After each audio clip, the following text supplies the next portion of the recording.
Gordon Ramsay, the chef of all chefs, the king of cuisine, but he lost to this humble dish, Katong Laksa. For me, the most difficult dish, I think, would be the laksa. A tough one because there's so many variations. I was struggling. Mixed station. Marina Bay.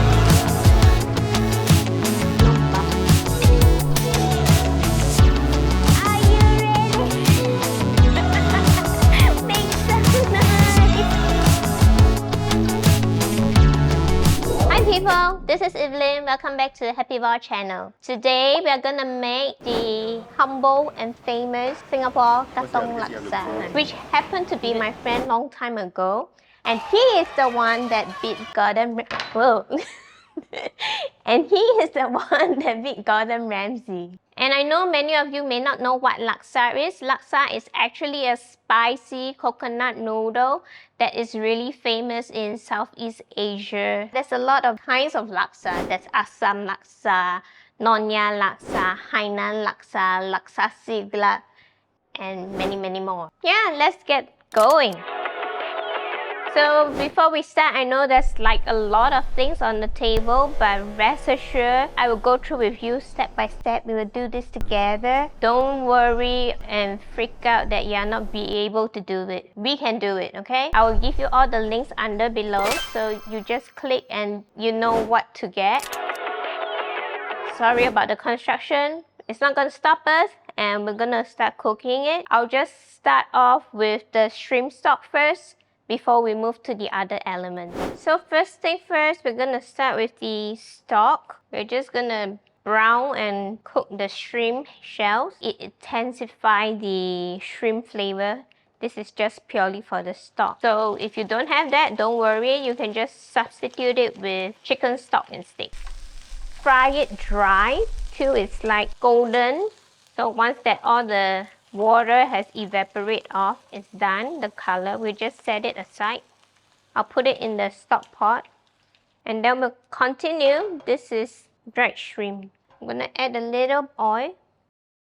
So this is something different where you don't see people do this anymore. Frying of dried shrimp is something that I picked up when I was in Penang. There's this famous prawn noodle store. They showed me the whole process. It takes more work, but it imparts a stronger aroma and flavor to the shrimp. And comment to me, let me know if you have tried laksa before, and if you have, what is your favorite so far? So these are the toasted dried shrimp.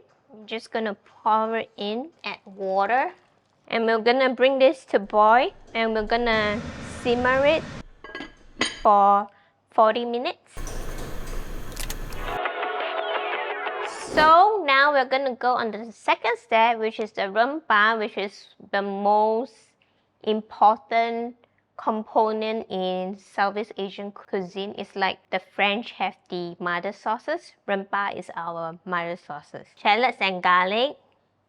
I'm just gonna blend it into a paste. You can add a little bit of oil to help emulsify it. Aggressive. Yeah, so we want this. And next, we're gonna toast the belacan so that it releases all the aroma. It's gonna be funky, but we need to embrace the funk. But if you don't have belacan, you can just use shrimp paste. Toast it till it's like dry. And the aroma has been released. Yeah, so we just want it like that. So we're gonna blend. This is dried chili, so you can use the chili de abril, fresh chilies, turmeric, and usually we add candle nut, but it's hard to find. Even I'm not using candle nut here. I'm using macadamia nuts, lemongrass, and galangal, and we add the belacan. And then we're gonna blend it till smooth. Make it as smooth as your machine allows.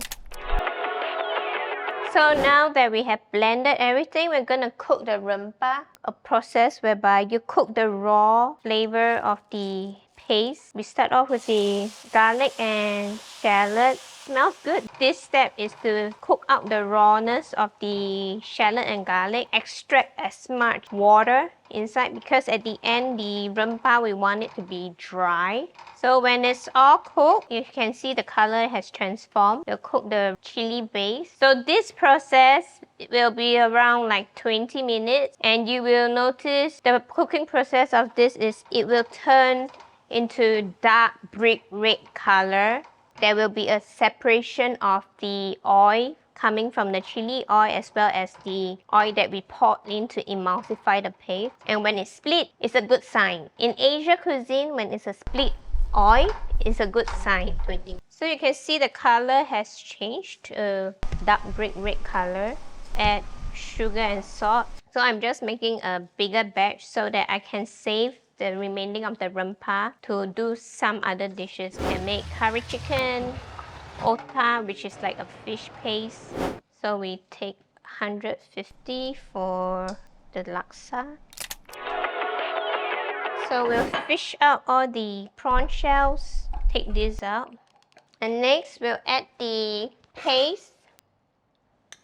This is the flavor plus the prawn stock, double flavor. Wow, I can smell it's very shrimpy, you know. And then we'll add the coriander seeds and coconut milk. But simmer low. Don't let the coconut split because it will become lumpy, which is not what we want.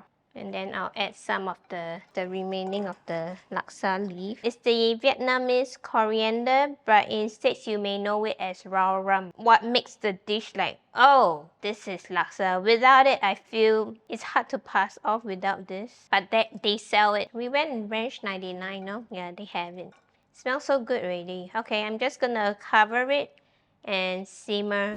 So we have simmered this for 20. I'm gonna add in the tofu. So these tofu puffs are like my favorite because it soaks up every single element of it. Season it with a bit of a fish sauce. Okay, simmer this for another 10 minutes so that the tofu sucks in all the flavors. So next, we'll cook the prawns and let them lightly poached. So we poach it till it's cooked, but don't over boil it. So we can stick to prawns. I did cook for people using scallop, tiger prawns. Fish is, I think, will work too. Clams can too. Mussels in this broth, this style of flavor profile and broth. It's gonna be so good. And then next, we'll cook the noodle. This is the one I recommend. I got this in the States from 99 Ranch. These are like so perfect, so good. And then we blanch the bean sprout. So cook the noodles according to your package. Gonna add the broth. So laksa in Chinese is la sa. Sa as in sandy. So when you eat this, it will have a sandy, grainy texture. Don't freak out. You didn't do it wrong. It's supposed to be like that. Bean sprout, shrimp, egg, and laksa leaf. So there you go. Here is the laksa, a humble dish that not only beat Gordon Ramsay, but because of the flavors and the complexity, it's something else, something special. So we're gonna try the flavors together. The first thing first is the stock is the most important, the base broth. So it's complex. It has a bit of kick of a heat. It's creamy, sweet, and the Vietnamese coriander just has a very aromatic nuances, and it just lifts everything up together. Sweetness from the seafood and umami, and the heat, because I think it's also because I added a little bit of 2 chili patties, so it gives a bit of a kick, like I'm here, I'm gone. And then the tofu puffs, of course, is the best thing. It absorbs everything. and the flavors just explode, explode, explode. To be honest, if you just give me a laksa noodle with tofu puffs, no prawn, no egg, I'm happy with it. And then the noodles is the texture. It's not like rice noodle that we always eat whereby it's limpy, but it's supposed to have a bit of a brown, like QQ, you know. So I hope you like and subscribe. You learned something today. I hope you do it eventually because it's one of the most popular dish in Southeast Asia. FOMO, you have to do it. See you next time. And I'm gonna eat now. I have to go low. Eat.